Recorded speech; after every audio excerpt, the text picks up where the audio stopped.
You're listening to The Main Event with Zach Gelb and Mike Zahn on WHIP.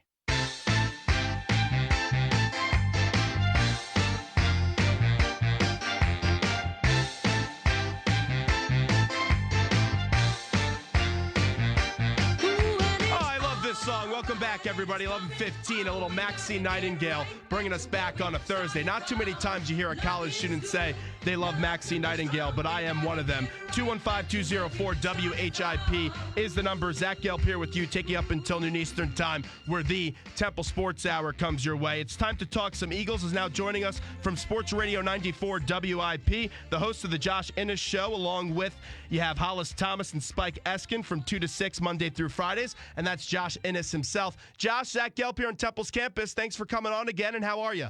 Good, man. What's going on? Nothing much. We're all pumped up here on a Thursday, getting ready for some Temple football up against USF on Saturday, and then the Eagles play the Dolphins at the Link on Sunday. And I was actually thinking about you over the weekend, which could be a scary thought. Temple played Friday, but then on Saturday I was figuring out what I was going to do before we went out at night, and the perfect plan was to watch LSU Alabama, and I'm a big cheesesteak guy, so I either go to Mama's or D'Alessandro's, so I decided to go to D'Alessandro's on Saturday night, which is a fantastic cheesesteak, and they have a TV, and we were watching the first half of that Alabama-LSU game, and your alma mater didn't do so well in LSU, so we send our condolences to you, although I'm a big LSU guy as well, because I'm a big fan of Kevin Falk. That's a random one. Kevin Falk, huh? I'm a Patriot fan, so that's why. Oh, okay, that makes sense. Yeah, Kevin Falk arguably had the what I would say was the best after LSU career of a running back, at least in terms of longevity. And now all they do is produce these guys that aren't stars, but they're starters generally for all these different teams. Like the Patriots use a bunch of LSU guys. Obviously, Jeremy Hill's one of them too. So they don't have great running backs, but they have good NFL running backs. So you think Leonard Fournette's still going to win the Heisman even after that dreadful performance up against Alabama? Well, it depends on what he does the next couple of weeks, really. I mean, they have to play well against Arkansas. You know, it's strange, but Alabama's playing ranked Mississippi State this weekend, and if State loses and LSU, or if State beats Alabama, rather, and LSU beats Arkansas, LSU's right back in the driver's seat in the West. They could potentially go to Atlanta, and I think that could help his cause as well. I don't think he's out of it yet, but you got to have a better performance than he had. And I thought LSU was horrific in their play calling in that game. It seemed like they went into it saying, we're going to give it to Fournette, and if it doesn't work out, oh well. And that's essentially what happened. The oh well happened because they had no answer. They tried nothing different, and they got annihilated. Usually in Philadelphia, this city gets portrayed for a lot of negative reasons with their fans. You did an absolutely sensational job raising over $32,000 for the women's shelter in Dallas following the whole Greg Hardy pictures that were revealed. How did you guys come up with this idea? Because a lot of times people just talk, but they never actually take action to help a cause. Honestly, it wasn't something that I had premeditated or had thought of beforehand. It was a situation where I saw those pictures about 15 minutes before I went on the air. I was in a meeting before then, and the guy that produces the show, Adam, comes in, says, hey, look at these pictures. These are awful. And we talked about it for about an hour, and then somewhere around 3, I got the idea to say that, if we each put in a couple of bucks, I believe that people in the city would respond by doing the same. And that's just where it started. It wasn't something I had thought of the night before or the week before. I know some people are criticizing me because obviously the story's been out there for months, but nobody's done anything about it. Well, the pictures kind of set it in motion, and we were all appalled by the pictures. So what we ended up doing was I got on the air, and I said, this is sickening. Let's try to raise money. We'll show people that Philadelphia people are great while these schmucks down in Dallas are avoiding this topic and they're cheering this scumbag and making excuses. Let's show what Philadelphia is all about. And Philadelphia came through to the tune of, I think, close to $33,000. Anytime a man hits a woman, it really does annoy me. And I sit there and I originally heard the Greg Hardy story, and I thought he shouldn't play in the league again.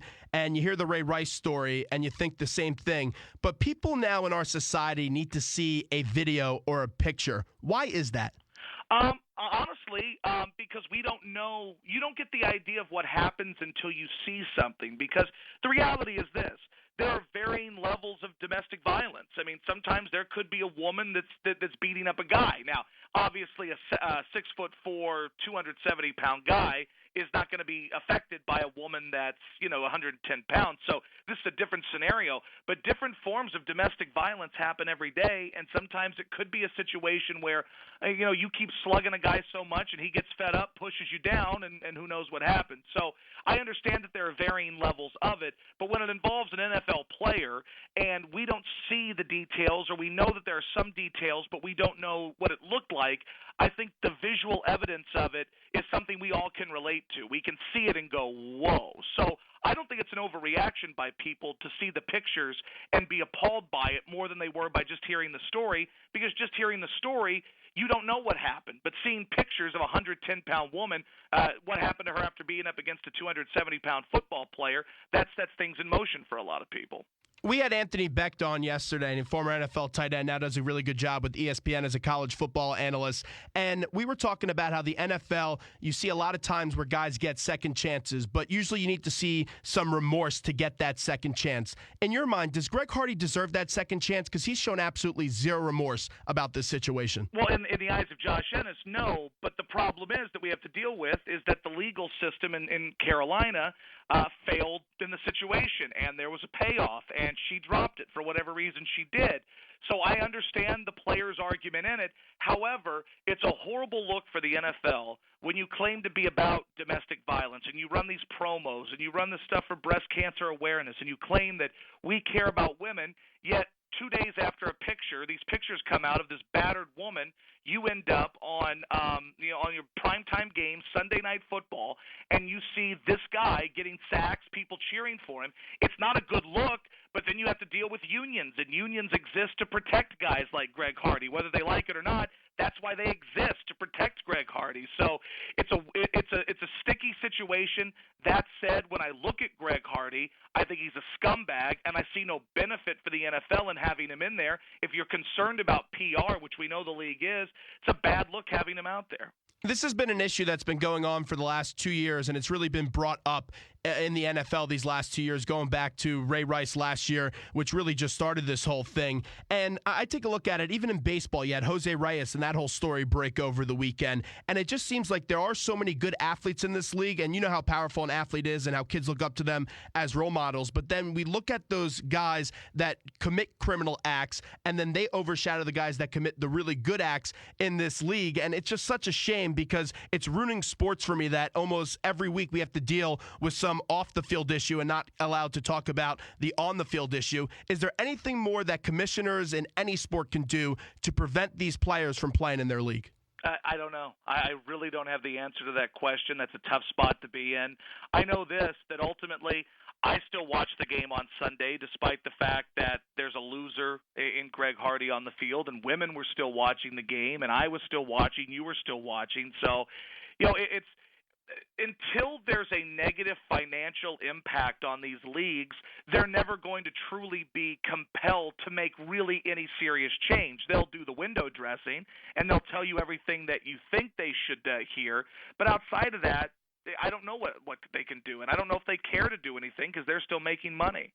So you guys were raising all this money, which is a fantastic cause. I checked last night. It's over $32,000 now. How did you find this specific women's shelter? That was Spike who did that. During the show, I said, Spike, I need you, if you can, to find this for me. I need you to find one, because we went to GoFundMe, and you have to have a specific cause if you're going to do anything with GoFundMe, is what I learned. So he found one. He called that one in particular, and it happened to work out that Bianca Jackson, who was their spokesperson, went to Temple, so she knows the area very well, and and it worked out that way. That's the first one we called, and they were willing, obviously, to let us help them, and that's how it worked out. Absolutely awesome stuff. Josh Ennis joins us right now. Zach Gelb here with you on WIP Radio in Philadelphia. Let's talk about the Eagles, though, on the field just for a little bit. Sam Bradford did not have a good first half, and the whole Eagles offense didn't play well in the first quarter up against Dallas, and that's been a constant theme this season. But in the second half, that's the best I've seen Bradford all year. Do you think he could replicate that performance going forward this season? I have no idea. I mean, I don't think so. I mean, I think there could be games that he does it, but I've seen no evidence to believe that he can put it together for enough games where this team can consistently be a contender. I mean, we saw it in St. Louis. There'd be games he completes 70% of his passes. It'll be decent for a game, and the next game throw 2 picks and complete 50% of his passes. I'm not a Sam Bradford guy. I don't believe he's very good. I don't know why people continue to stroke him and baby him. He was very good in that game, and he deserves a lot of credit for that. But when you're 5 years in the league, we can't just give you credit for things as if you're a rookie just coming into the into the league. We can't do that. A lot of people are doing that with Bradford, and I choose not to. Do I believe that he can have games like that? Absolutely. I don't believe that he can sustain that over 16 to be a relevant NFL quarterback that can take you to the level you want to get to. Would you rather be in the Dolphins situation and overpay for Ryan Tannehill, who makes $96 million, or be in the Eagles situation and have Bradford on this one-year deal? I think that Ryan Tannehill is a better quarterback than Sam Bradford. And obviously there are a lot of elements that go into that question, but I would take Ryan Tannehill over Bradford right now. It's easier to have a quarterback and build around him than not have a quarterback and try to get by in other situations. So it's an interesting situation in that the Eagles have a quarterback that they're auditioning, and if they don't like him, they move on from him. But who's going to be the guy next year? You're going to audition another first-year guy next year, and maybe he won't be any good. You don't want to get into the business of having a revolving door at quarterback. You want some stability. So, I mean, if you ask me if I'd rather have Tannehill than have Bradford, well, sure, I'd rather have Tannehill, even though they're not a very good football team, and they're in disarray as well. We're both not from Philadelphia. We both love Philadelphia, so we tend to look at the Eagles a little bit more objectively. And after every Eagles win this year, I don't have that much confidence about this football team. Like you said, I'm with you. I'm not a big Sam Bradford guy. I think Chip Kelly is a bit arrogant and isn't willing to adapt, although he has made some changes later on in this season, but at first he wasn't. What is it going to take? How many more wins do you think it will take before the nation starts to think the Eagles are a little bit more of a serious team? Because so far through all these wins, I'm not really that confident with them. And I agree with you that I don't think the city is overly confident. Even after winning 2 games in a row and getting back to 500, you saw that the quarterback wasn't going to be good enough. I think this game gives you a little bit more hope, this Cowboys game, because you went out and you did stuff offensively, and this is ultimately going to have to be an offensive football team. You can't go out and try to beat team 17-14 because you don't have that personnel. But you can go out and try to outscore opponents and score a lot of points and do it fast. And if you do that, then I think that there's optimism, and I think that's the reason for optimism moving forward. I think nationally, people always look for an excuse to love Chip Kelly. Like, I know that we hear some of the guys that hate him, but in reality, there are guys that will fawn over Chip Kelly every chance they get because they want to be right about Chip Kelly. So nationally, I think he gets more love than he probably does here. What has to happen is they have to be more consistent offensively, and if they do that, I think you'll start getting more belief from people, not just here, but everywhere. I was impressed with the offensive line play on Sunday night, especially with Jason Peters not being in the lineup and they had to shuffle around that offensive line. What are you hearing on the status of Peters for Sunday? Right now, I mean, he's up in the air. It's a question mark. So, I don't know how long you can survive with a patchwork offensive line. And let's be real about Jason Peters too. Jason Peters has not been that great the last couple of years. He's been quite average. He's the name is a big name, but his actual play has not been that of a superstar offensive lineman. So, I also don't know how long they can last with the offensive line trying to hold it together the way it's built right now. But as far as Peters goes, he's still up in the air on the game. I absolutely despise Greg Hardy, and I love the mentality of this offensive line after the game with the comments of Lane Johnson and Jason Kelce saying they put a little bit extra mustard on the hits to Hardy. Just how has the fans really embraced that this week from fans that you talked to? Because I thought that was just some great words that you usually don't hear from offensive linemen after a game. You will not find anybody in town who has any problem with any Dallas Cowboy player getting any sort of extra sauce delivered to him, especially if it's a scummy guy like Greg Hardy. Josh Ennis joins us right now. Josh, a big takeaway, though, from that game was Jordan Hicks is going to be out for the year. D'Amico Ryan said that he's going to be optimistic for this week. You also take a look at some of the other guys. Kiko Alonso comes back. How would you evaluate this linebacking play right now without Jordan Hicks? It's been amazing to see them continue to have this next man up kind of mantra. I think it's impressive. And they do have, if you talk about depth, they're loaded with depth at that position. But I don't know how long you can survive continuing to have to replace guys week in, week out. but so far, so good. I mean, when D'Amico Ryans was playing great in that game against the Giants, he goes down, guys come in, pick it up for him. Michael Kendricks has kind of been a non-factor this year for the most part, but he comes in, he goes out, next guy comes in. So I think that if you look at what they've done with that position, I think it's been great what they've done, and I don't see them being affected deeply by that because they have great depth there. The defense always produces turnovers as well, as you saw by that Hicks pick six up against the Cowboys, but they have struggled up against the run. How do they improve in that area? Again, it's strange because some weeks they've been good. They had that stretch where they were great against the run, and they had 18 straight games where they didn't allow a 100-yard rusher. The last 2 weeks it's been different. A lot of it's tackling. If you watch it, we talked to Benny Logan yesterday. He gets into the backfield and has opportunities for a tackle for loss virtually every week, and he probably misses 2 or 3 of them. A lot of the times, the Eagles look like hitters instead of tacklers. They're out there trying to cause a turnover. I saw a run from McFadden that should have only been about a 4-yard pickup. He ends up going for about 8 because instead of getting him down, they're trying to force the turnover. So it's really, to me, and this might sound like I'm oversimplifying it, they got to tackle better. If they tackle better, I think those numbers end up better. Wrap it up with Josh Innes, who joins us right now on WIP Radio in Philadelphia. I absolutely love that segment with Benny Logan. I think it's the best interview on a weekly basis in Philadelphia just because it's so personable and you have the Ask Benny Anything segment. So I don't want to steal that from you, but I want to ask you a few questions, just give you a few topics. Maybe it's a team, a name, or a person, and just get your thoughts on it real quickly. Is that all right? That's fine. All right. First off, let's start off with the Sixers. Don't care. There you go. I mean, simply put, until they care enough to put a product on the floor that's worth watching, I don't even talk about them. I really don't care. I'll say this in jest. The guy that you're dear friends with, how about Mike Missinelli? Fraud is the word I would use. I don't know. Does he come speak to you guys? Like, does he teach you guys things? Well, Mike Missinelli, he was here at Temple yesterday for the Sports Summit. I wasn't able to go because I had class, but he was the keynote speaker. Last year they had Peter King. So, I would recommend that Josh Innes is the keynote speaker next year. Well, I mean, if you want to listen to Mike Missinelli, he can teach you how to, within a year, lose a large percentage of your audience to what you consider to be a clown show. So just take his advice. You'll be successful, I promise. Okay.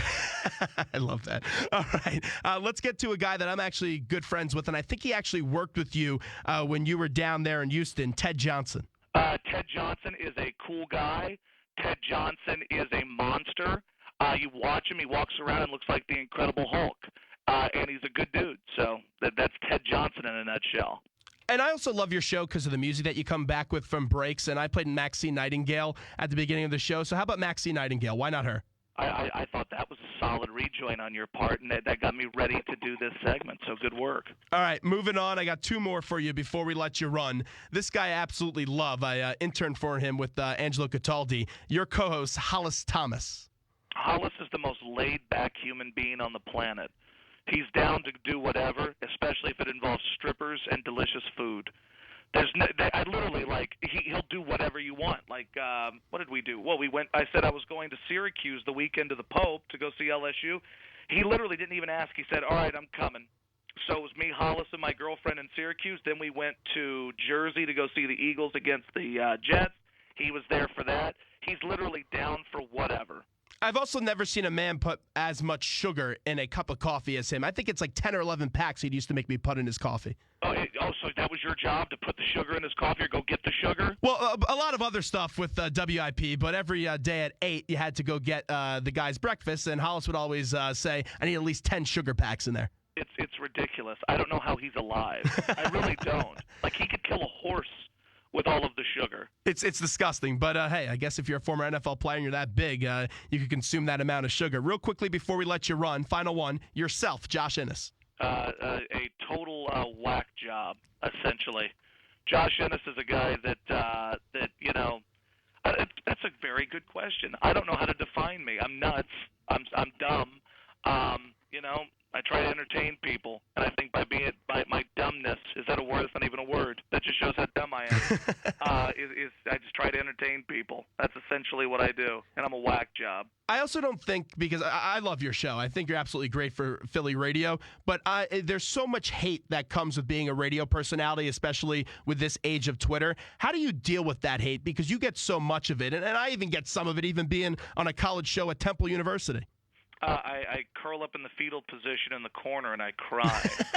I mean, like, there's a lot of hate that comes from people, and and sometimes, some days you deal with it better than others. Sometimes a particular hateful comment will get to you more than another one will. It all just really depends.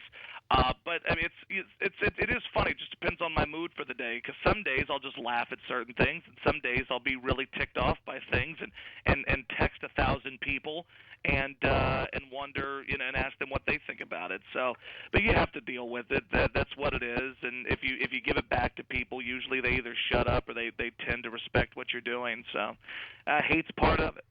Josh, always love talking to you. Thank you for coming on. You're always great when you come on with us. You bet, Zach. You be good, man.